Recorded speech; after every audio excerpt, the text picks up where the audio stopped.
So, we talked about a single particle on which a force acts and the particle moves in certain path, and we defined a quantity f dot dl. So, if the particle is here at a certain time and then it moves to a nearby point which we call dl vector, this is the displacement in this small time, and during this the force acting on the particle is some f. So, you can ask what is f dot dl, and essentially this is called work done by the force during this displacement, f dot dl. If the force acting on the particle is f and the displacement of the particle is dl, small displacement, infinitesimal displacement, so that we do not have to worry about variation of this f during this displacement and change in direction of the particle during this displacements. We do not have to worry about those things. This quantity is also called work done by the force during this displacement. Now, the important point was that if I take a finite displacement, if I take a finite time in which this particle goes from here to say somewhere here, and this is b, and I can ask what is the total value of sum of this f dot dl on this path, on this path, on this path, on this path, on this path. I mean, I go along with the particle, I take each small infinitesimal part here, calculate this f dot dl and do it for the entire path from A to B, and then sum all these things. This we call integration. But we will not write A here and B here from A to B, because this particular path is also important. I can also go along some other path and still reach here, and I can ask what is f dot dl here, what is f dot dl here, what is f dot dl here, what is f dot dl here, and so on. An entire path you do this f dot dl and reach L, and these may or may not be equal. So, we say that it is on path 1, certain path is to be specified on which path I have to calculate all these things. So, this is path 1, let us say this is path 1, this is path 2. There may be infinite such paths connecting A and B. Now, there are two possible situations. One is same for all paths, connecting A and B, the end points must be same. We start at A and we finally stop our this integration or this addition at B. So, if it is same for all paths, such forces are called conservative forces. Force is conservative.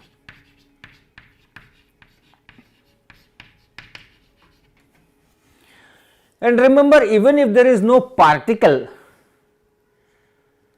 going on the path, but I know that if a particle is here, this will be the force on it. If a particle is here, this will be the force on it. If the particle is here, the force will be this. If the particle is here, the force is this. Even then I can calculate this quantity f dot dl. dl need not be the actual displacement of the particle. I can just draw a path and then construct, okay, here this is the dl, this is dl, here this is dl. I can construct all these dl's along the path, and I know that if the particle is here, this will be the force. If the particle is here, this will be the force. I can calculate this f dot dl. So, whether the force is conservative or not, for that I need not have the physical particle. The force by itself, I can say that it is conservative or it is non-conservative, and if it is not, then it is non-conservative, right. If it is not same for all paths, remember all, It may be same for 10 different paths. It may be same for 10 different paths, but for 11th path, if it is different, then this condition will apply, this condition will not. So, this is called non-conservative. We say that force is non-conservative.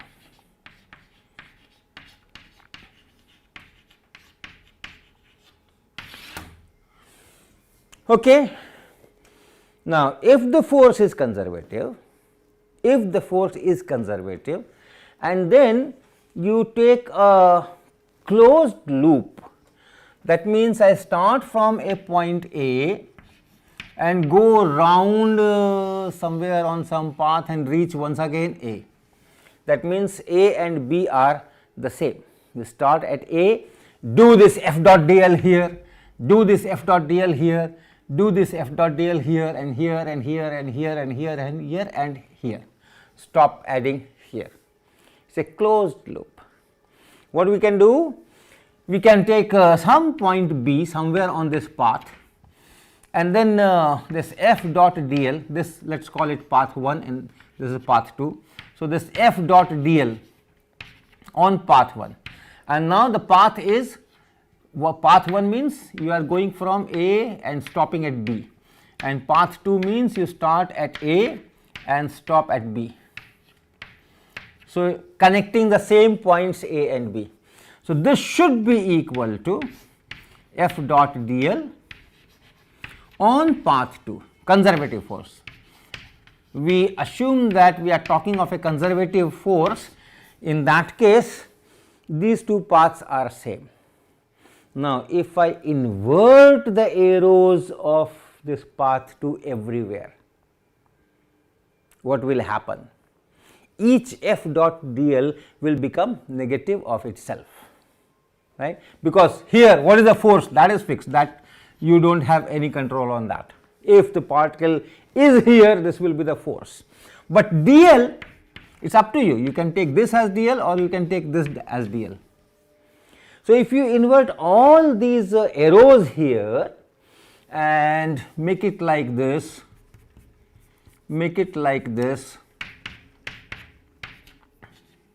what will happen? What will happen? Now, it is the other side, is the other way. This is f dot dl, and let me call it path 3. Remember, now path 3 starts at B and ends at A, because these are the kind of dl we are taking. So, this is path 3, which is different, starts at B and then it goes this way, this way, this way, this way, this way, and reaches here. And path 2 is starts from here on that same geometrical line, it goes this way, this way, this way, this way, this way, this way, this way, and reaches here. Every dl becomes minus dl, and therefore, these two are negative of each other. Now, bring this thing here. So, you have f dot dl on path 1 plus f dot dl on path 3 equal to 0. And what is this? Path 1 and then path 3, and you are adding. Path 1 means you are going from A to B along this line and reaching here, and then path 3 means you are going from B to A along this line and reaching here. So, you are going on a closed loop.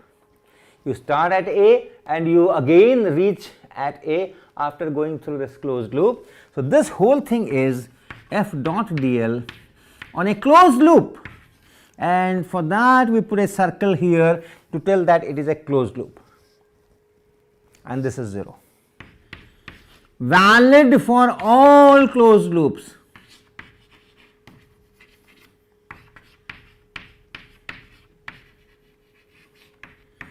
So, this can be taken as another identifying equation whether the force is conservative or not. If this f dot dl integration, line integration, is 0 on all possible closed loops, the force is conservative.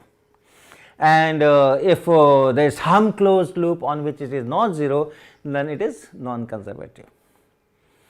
and this is also equivalent to, this equation is also equivalent to, some mathematics is needed.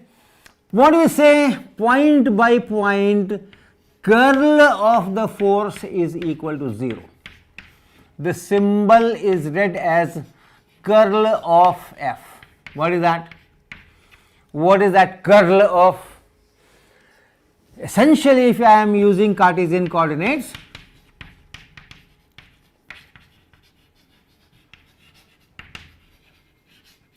your F is a function of x, y, z, and that means Fx is a function of x, y, z, Fy is a function of x, y, z, and Fz is a function of x, y, z.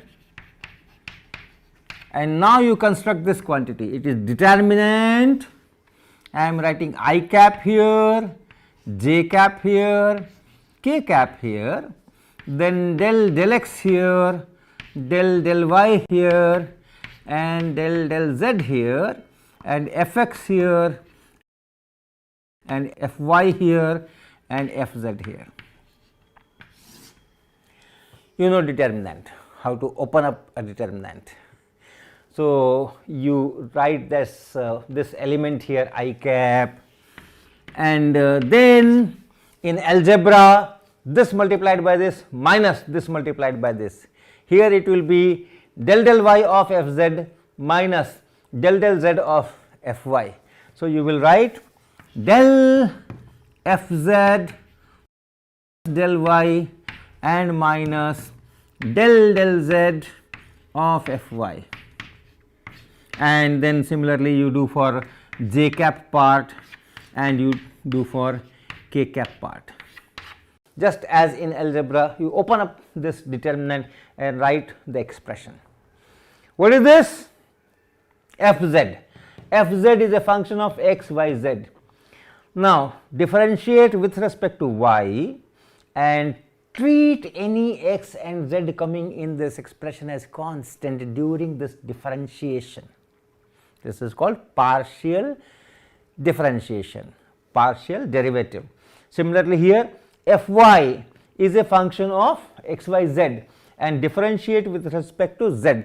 So, in this expression differentiate with respect to z and treat any x and y coming in the expression as constant.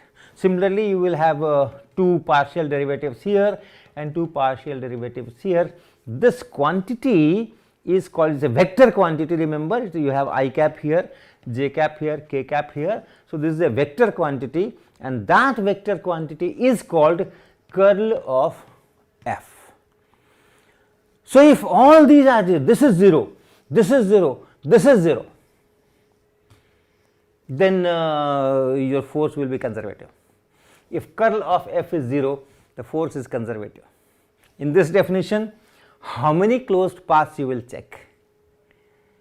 It may be 0 on 10 different closed paths, but then on 11th it may not be 0. How many closed paths you can check, or how many different paths between the same 2 points you can check? But here it is very foolproof. If you know the force, expression of force in terms of x, y, z, do this operation, and if that turns out to be 0, there is no path and closed or open or this point and that point.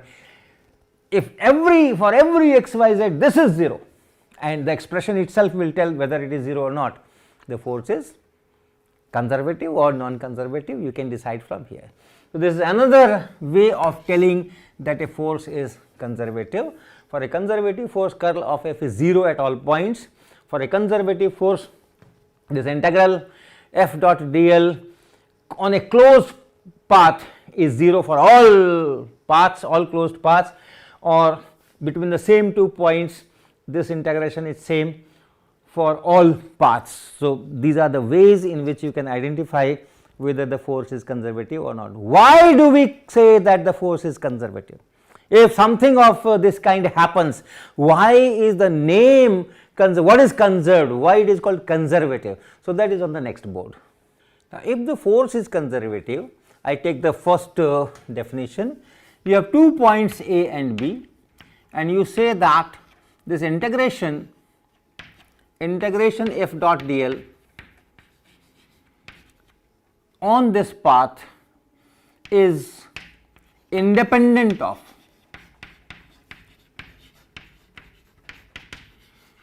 the path and only depends on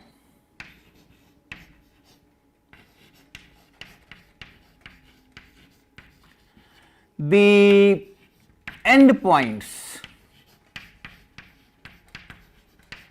A and B. If this is the case, it is always possible to define a scalar function. Remember, this is a scalar, this is a dot product, and then you are adding. So, it is always possible to define a scalar function which we will call V x y z. So, for each point I have defined a particular V.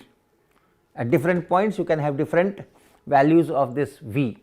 So, you can, it is always possible. So, it is always possible to define a scalar function V such that, right, such that this integration f dot dl, now that it is independent of path, I can write A here and B here. I have to go from A to B, whatever path. So, I can write A and B, A to B, f dot dl, whatever path you want to choose, you can choose, it does not matter. So, this quantity is equal to V at B and minus V at A, and for some reasons I write it with a minus sign. Okay, so, once you ensure me that this f dot dl integration between two given points A and B is independent of path, I can always come up with certain functional form of a scalar function V x y z, so that this integration will be equal to the value of this V at this point B and value of this B at this point A. It is always possible to do that. Okay. And then if this is the case, so this is V A and minus V B. Now, let me do a separate algebra and come out with a different result. What is that? Now, I am bringing a particle of mass m. I am bringing a particle of mass m on which this force is acting, and this is the only force acting on the particle. Okay, so, this is the resultant force. So, F is the resultant force on a particle of mass m, let us say. What is this f dot dr? F dot dl. What is this f dot dl? This f dot dl you can write as mass times dv dt, mass times acceleration, because this is the resultant force. So, I can use Newton's second law. F is equal to m times a, m dv dt and then dot dl, and this dt can go here, and this you can write as m dv and then dot dl dt, and dl dt is v. Okay. In time dt, if the displacement is dl, then the velocity at that point is just this v, and this is half d, or let me write half also inside, d of half m speed square v square. How do I write that? Go in the reverse way. What is half mv square? Half mv square, this is a scalar quantity here, this is also scalar quantity, but in terms of two vector quantities, v vector and dv vector. So, how do I come to this speed square here from this vector thing? So, this you can write as half m v dot v, and then you differentiate d of this, this will be half m and then d of this. How do I do d of this? Product of two functions, keep one function and differentiate the other one. So, v dot dv, then keep the second function fixed and differentiate the first one. So, this is dv and then dot v. Okay, so, just that differentiation of products of two functions, keep one, differentiate other, then keep the second one and differentiate the first one. So, I am keeping this and differentiating this, here I am keeping that and differentiating this. So, this is this. So, it is 2 times v dv dot v, and that 2 cancels with here, and you have m and v dot dv or dv dot v. So, that is here. M dv dot v is equal to d of half mv square. Now, integrate f dot dl on that path a to b. This is equal to integration d of half mv square a to b, and integration of dx is just x, integration of d theta is just theta. So, integration of this will be just half mv square. So, it is half mv square, and then you put the limits, the lower limit here, the upper limit here. So, it is half m v square at b and minus half m v square at a, and that is kinetic energy at b and minus kinetic energy at a. So, if you have a particle on which this conservative force F is acting, then this F dot dl integration from A to B is equal to change in kinetic energy at B and minus kinetic energy of at A. But the same integration, I said that I can find certainly I can find a function V which satisfies this equation. So, F dot dl integration A to B is V A minus V B. If the force is conservative, I can do that. This depends only on A and B, not on the path. This depends only on A and B, not on the path. So, since the same integration is written in two fashions, one is here, other is here, they should be equal. So, V A minus V B should be equal to K B minus K A.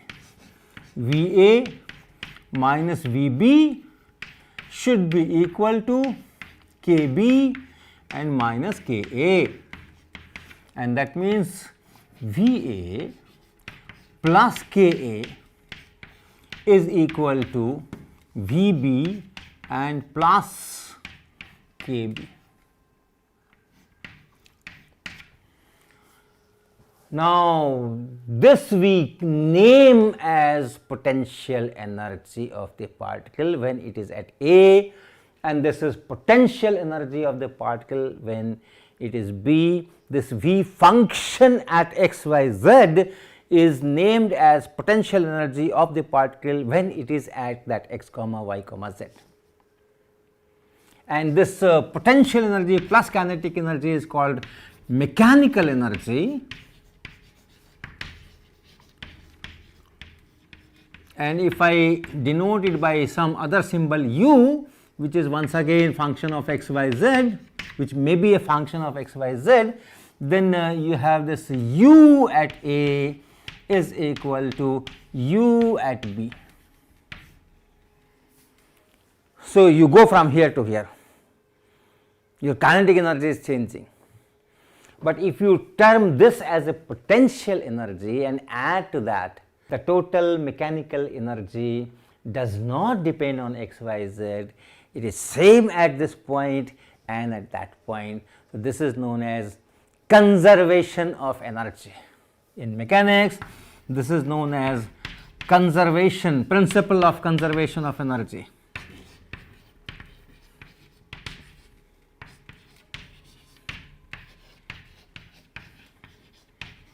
And that is why the name conservative force. Only conservative forces will allow you to define a potential energy, and only then the total mechanical energy will be constant.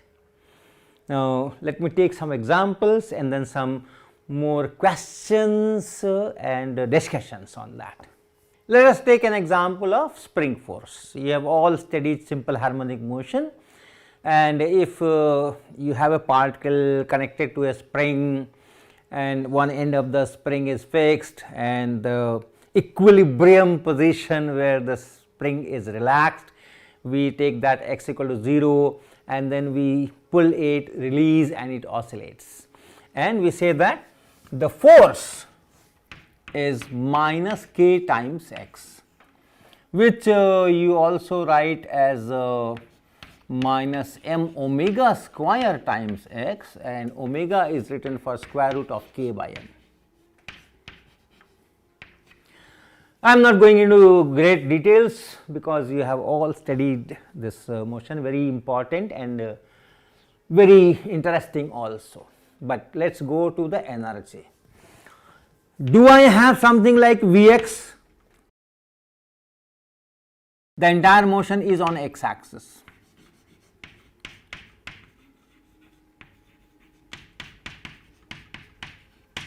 So, do we have some function like this? Yes, we do have. It is half kx square or half m omega square x square. This is a function, and the energy of this particle with this kind of force is kinetic energy, which is half mv square and then plus half m omega square x square. And if the particle is at its extreme position, you know, the particle oscillates. If this is the kind of system, and then you pull it and then release it from here, it oscillates, and at extreme points the velocity is 0. That is why it is extreme, and therefore at extreme point at say x is equal to capital A, which is the amplitude, this E is equal to velocity is 0. So, this part is 0 and you have half m omega square and capital A square, x is capital A. And if you write it here, equal to half m omega square A square, you can write what is V. So, this half goes, half goes, half goes, m goes, and m goes. So, you can write what is this V square. This V square is equal to this omega square is here, omega square is here, and then you have A square and minus x square. So, take square root dx dt is equal to omega square root A square minus x square, and now it is very simple, dx by this, dx divided by square root A square minus x square is equal to dx divided by this is equal to omega dt, and you can integrate it very easily, right? You can integrate it very easily. What is that? This is sine inverse of x by A is equal to omega t plus some integration constant, and that tells you x is equal to capital A sine omega t plus epsilon. So, this conservation of energy principle is a quite useful principle. You can see how easily I can get that displacement as a function of time, speed as a function of time, everything, v as a function of x, all those things we get from here. If you start from here and write this as m times d2x dt square, we have to do a greater algebra to reach this point. So, there are many other applications of this conservation principle and the concept of potential energy. So, we will talk more about the concept of potential energy in the next lecture.